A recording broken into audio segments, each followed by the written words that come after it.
So far, we were able to obtain that C2 and C4 are equal to 0. Okay? Because this is the case, I can modify the equation and I can plug in C2 is equal to 0, C4 is equal to 0. Well, in other words, I don't have this component anymore. I don't have this component anymore, okay? Because C2 is equal to 0, C4 is equal to 0.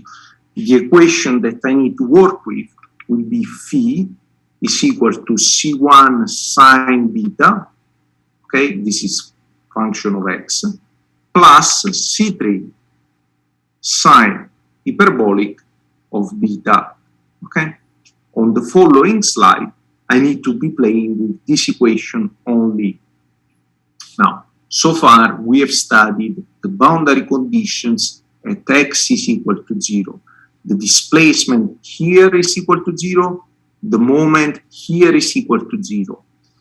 I also know that the displacement when x is equal to L is equal to 0. So u of x equal to L is equal to 0. The moment at x equal to L is equal to 0. So the displacement and the moment at this end of this beam are equal to 0.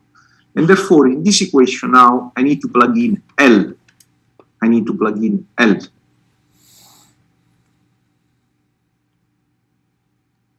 Okay, let's perform this operation on the coming slide. Now, we are left with the equation we've seen before, C1 sine beta x plus C3 sine hyperbolic of beta x. When x is equal to L, the displacement is 0. When x is equal to L, the moment is 0. Okay? And therefore, let's plug in x is equal to L to obtain that this must be equal to 0. C1 sine beta when x is equal to L plus C3 sine hyperbolic of beta when x is equal to L is equal to 0. Also, let's work with this boundary condition.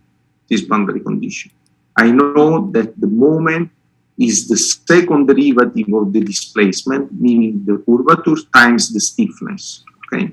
So if I write the second derivative of this equation, when x is equal to L, the second derivative of this equation must be equal to 0. Therefore, the second derivative of the equation phi must be equal to 0 when x is equal to L. The second derivative is b squared C1 sine of beta plus b squared C3 sine hyperbolic of beta. All I need to do is to plug in x is equal to L, x is equal to L. This equation must be equal to 0.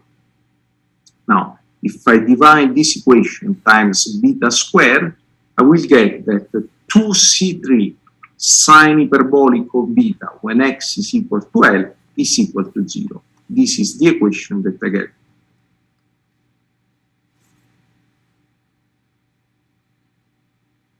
Now, let's focus on this equation on the coming slide. Well, I understand that beta when x is equal to L cannot be equal to 0. Cannot be equal to 0. Let's go to the previous equation. If beta when x is equal to L is equal to 0, if this is 0, then C3 as well is equal to 0, and therefore, all the constants are equal to 0. This is not possible. And because this is not possible, then C3 is equal to 0, and the frequency equation is the following, meaning, the only equation that I need to solve, because C3 is equal to 0, C2 is equal to 0, C4 is equal to 0, well, I'm only left with this equation, which is called the frequency equation, because from this equation, I will obtain beta, and beta is basically the frequency. Beta squared is basically defining the frequency. So from this equation, I want to find beta. This is called frequency characteristic equations, because it's the equation that is giving the frequency of the system. So I'm only left with C1 sine beta when x is equal to L is equal to 0. Okay? Now, sine of beta is equal to 0 anytime I multiply pi times a number. Okay? At 0, sine is 0. At pi, sine is 0. At 2 pi, sine is 0, and so on. And therefore, the equation that I have is written here.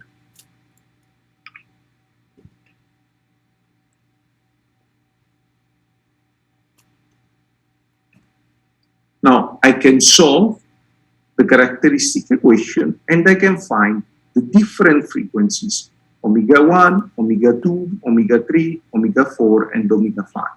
Meaning, every time I plug in n is equal to 1, 2, 3, 4, 5, and so on, I will get a new frequency. These frequencies are written here. Okay. So omega is nothing else than n pi times the square root of ei over m. These values are written here. Okay.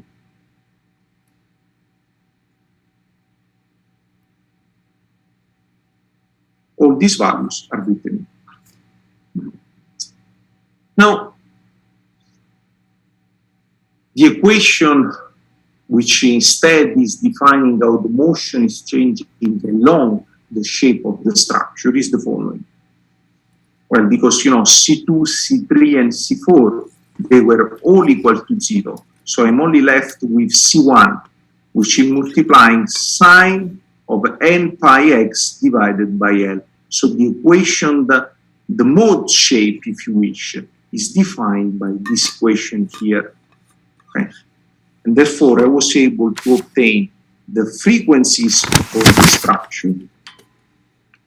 And I was also able to obtain the mode shapes of the structure. So mode shape 1 is sine pi x divided by L.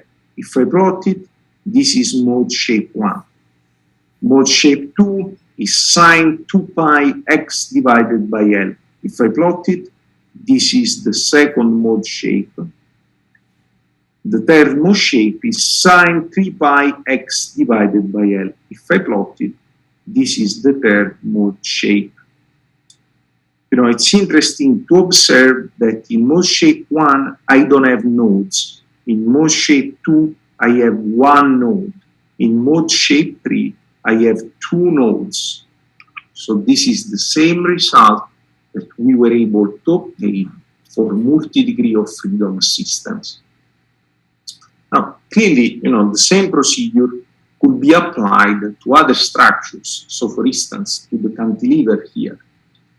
Well, at this end of the structure, I need to impose the boundary conditions. At this end of the structure, I need to impose the boundary conditions. The displacement at this end of the structure is equal to 0. The moment can be written. The displacement at this end of the structure can be defined. The moment is equal to 0. So if I write the boundary conditions and if I play with the previous equations, I will be able to obtain the mode shapes, which are sketched here, and I will be able to obtain the frequency. The first frequency, the second frequency, the third frequency, the fourth frequency, and so on. How can I use these results? Well, these results will be written in a table. Most of the cases are already solved. So, for instance, imagine that you're studying a pedestrian bridge, or imagine that you're studying, any bridge or any floor system, and you want to compute the first frequency of vibration. You will have, formula which are basically allowing you to obtain the first frequency of vibration and so on. If the structure is fixed on one side and it's pinned on the other side, at this point, the displacement is 0. At this point, the displacement is 0. Also, the rotation of the structure is 0 because the moment is 0. Therefore, the second derivative of the displacement is 0. If I play with the equations as we've done before, I can obtain the frequencies of vibration for this system. I can obtain the modes of vibration for the system. Okay. Now, this is all for today. There is only one additional item to discuss, that is the assignment. The assignment, which is problem 17.1 from the book, is asking you to derive the frequencies of vibration and the mode shape for a structure which is fixed above ends. So if it's fixed above ends, then what is happening here? Then the displacement is equal to 0, okay, above ends. And if I play with the equations as we've done before, you should be able to obtain the frequency equations as well as the mode shapes of the structure. So this is all for today. It was a quick introduction to systems with distributed mass and stiffness. All the different steps are written here, so you shouldn't have many issues by going over these steps by yourself. In addition to that, the steps and the solution of other problems are also described on the book by Chopra, meaning if you want to see the derivation of the equations of motion, of the frequencies, and also the mode shape for this case, well, that is given on Chopra's. If you want to see it for the following case, that is given on Chopra as well. So this is all for today, and it's also, the end of the semester. It was my pleasure to, have you as students. Thank you for all the comments you shared. Those are very important because they will allow, to modify and change this class for the future. I've seen that many of you are active with this class is online because it's late in the day, and many of you are studying and working, and therefore, it's convenient for many of you. I don't know if the college will want to keep this class online or not. Mostly depends on your comments. So, you should have received a survey from the college and university. Share your comments on that survey, and they will be able to decide. We will be able to decide if this class should remain online or not. Okay. So again, this was all for this class and also for the semester. Best of luck with this class, with this final, and also with all the finals you're taking. And best of luck, in your future career and in your future efforts. Okay. Professor. Yes. I have a question about the last lecture, about problem number 2. Mm-hmm. I could not understand what he's really asking. He's asking like to superimpose the damping. Does it like mean to build it as a diagonal? Okay. Let me open the slides. Problem 2. Determine a damping matrix for the system of problem 1 by superimposing the damping matrices for the first and the third modes, each with x is equal to 5%. Verify that the resulting damping matrix gives no damping in the second mode. Okay? Yes. Now, this procedure is very much the same as what we have done in the example. So if you go on the example, which is a slide 25.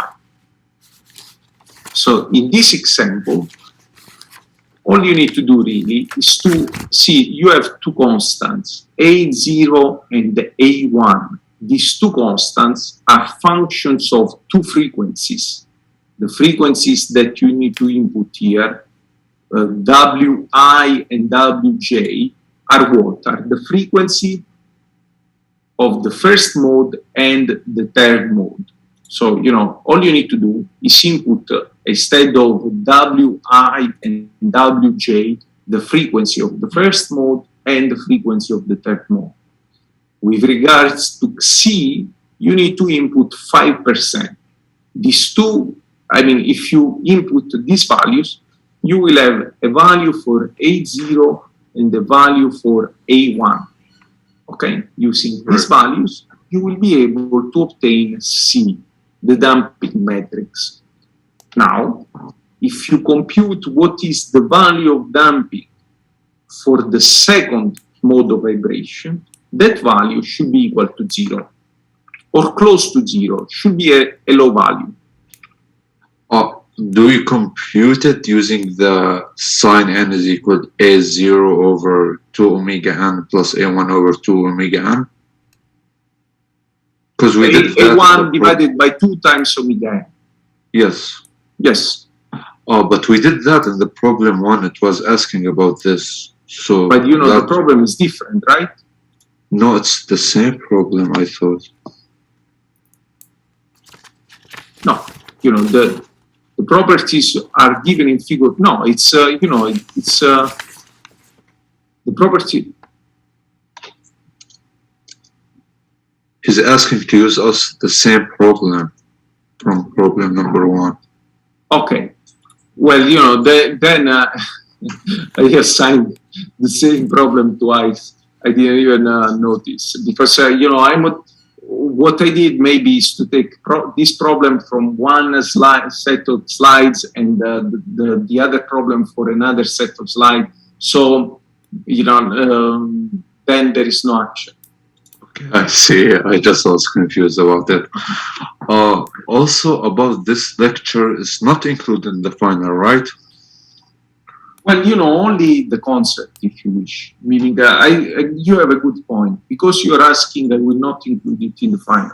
Because, you know, I don't want to include it in the final as for many reasons. So focus on the multi-degree of freedom system.